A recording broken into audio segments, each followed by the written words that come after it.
My plan for February went okay. I did a lot of what I wanted to do. It did allow me to get about about 200,000 men total in that month onto the map.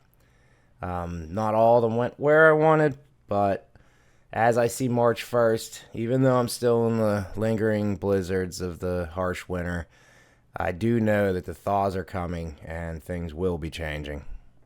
But as always, even in these conditions, my opponent is still busy.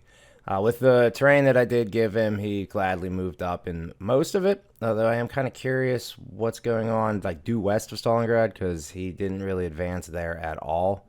Returning his attention to the Caucasus, what has been an eastward push so far, he has shifted southward in a manner to try to either cut my troops off or push them into the mountain range themselves, which would effectively remove them from the Battle of Grozny and his push to the Caspian Sea. But now that it is March 1st, we've now seen a return to his original strategy from the end of last year, where he is definitely got Moscow in his sights. The first battle comes south of Ryazan. This is an area on the map that I expected is the main offensive this year to come. I was hoping to be a little later than the 1st of March, but he does easily brush aside the 48th Rifle Division at the cost on his end of 450 men, 6 guns, and 1 tank. It involves 2 infantry divisions and a motorized divisions on his part. So I'm trying to keep an eye on whether or not this is beginning to expand or he just took advantage of a small single stack division sitting on the line. To the west, though, the more concerning event happens. Near Rezhev, for the first time in several months, combat has reignited. Here as well as target is a hex with a single rifle division sitting on it, the 322nd. It does rout and fall back, and he does move into the hex. Neither of these two battles are that big of a deal on their own. It's just a matter, are they part of a grander strategy?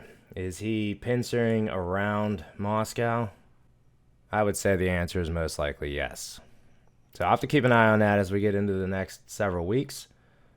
See if this starts to expand as the weather starts to warm up. But taking a look at the turn summary on my side. So here, anytime I see a turn with 21,000 friendly losses, it's a good thing, because that's normally when I get to see the 116,000 showing up on the line right below that. And even further on that, I get 3,200 new guns coming onto the map. 1,000, looks like to me, I'm reading it like 1,000 went straight from the theater box to the map.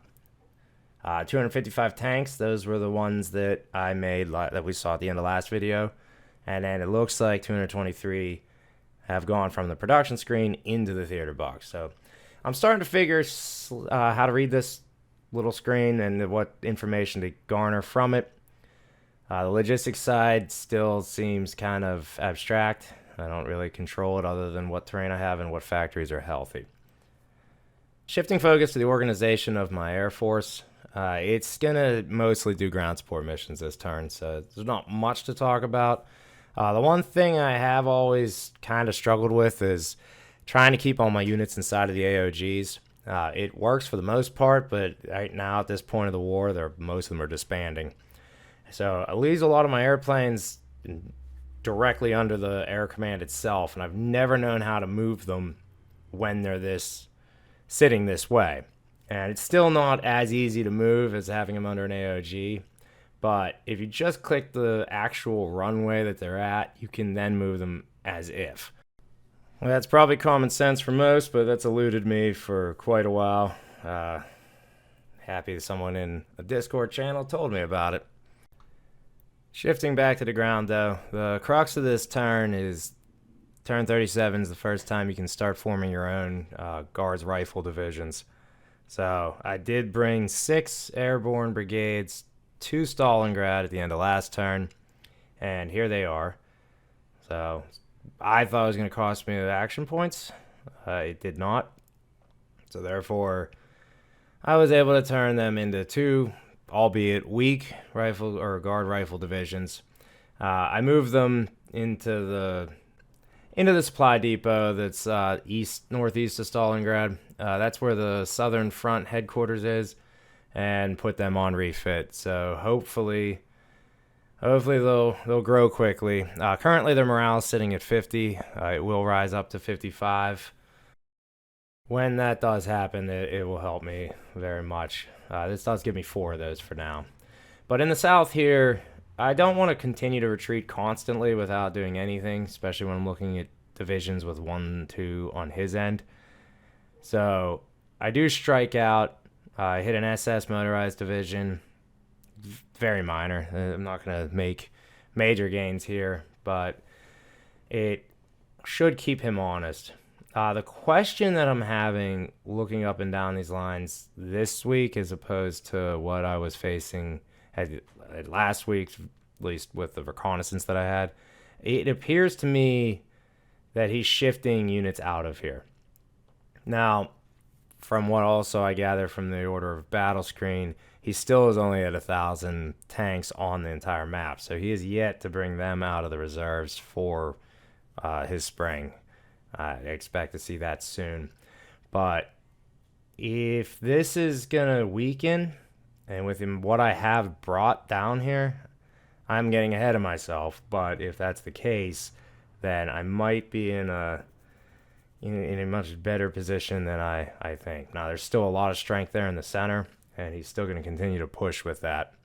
But I'm gonna fall back and stretch him out to see whether or not this is the case, or if he's just retreated to resupply at a depot or not. I guess in either case, this is going to continue to be a retreat towards Grozny. I'll find that answer to my question out in a couple of weeks, but at least for right now, I'm feeling a little bit better about down here.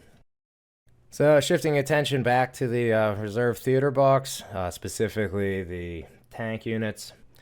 Here I'm currently sitting with about 800 of them, including the English ones that I finally started building. And I'm happy to see that they did grow up and refit as necessary, and they'll all be coming to the map.